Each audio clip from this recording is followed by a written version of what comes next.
जम्मू कश्मीर के lieutenant governor Manoj Sinha ने बुध के रोज कहा कि जारी ड्रग फ्री जम्मू कश्मीर मुहिम ने मंशियात स्मगलिंग के पूरे नेटवर्क को बड़ा नुकसान पहुंचाया, जबकि इंतजामिया सरहदी इलाके खुसूसन जिला कपवारा के देहात की तरक्की और तब्दीली पर भी खुसूसी तवज्जो दे रही।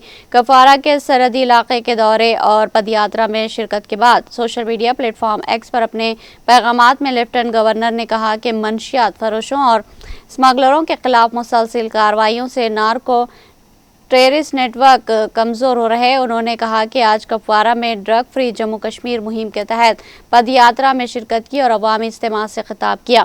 गुज़िश्ता 32 दिनों में हमने मंशियात स्मगलिंग के पूरे निज़ाम को शदीद नुकसान पहुंचाया और ये अवामी तहरीक अब मंशियात के खिलाफ एक इनकलाब की शक्ल इख्तियार कर रही।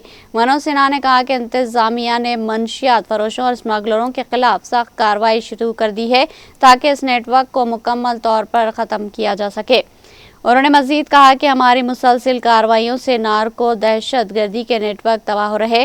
करोड़ रुपये मालियत की जायदादें जब्त की गई, असासे मुंजमद किए गए, जबकि 15 स्मगलरों के पासपोर्ट मनसूख करने की सिफारिश की गई है। अब तक 730 से ज़ायद स्मगलर और मंशियात फरोश गिरफ्तार किए जा चुके हैं।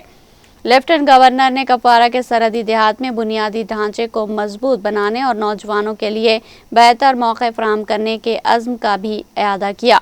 उन्होंने कहा कि हर गांव को ऑल वेदर सड़कें, जदीद स्कूल और नौजवानों के लिए बेहतर मौके मिलने चाहिए।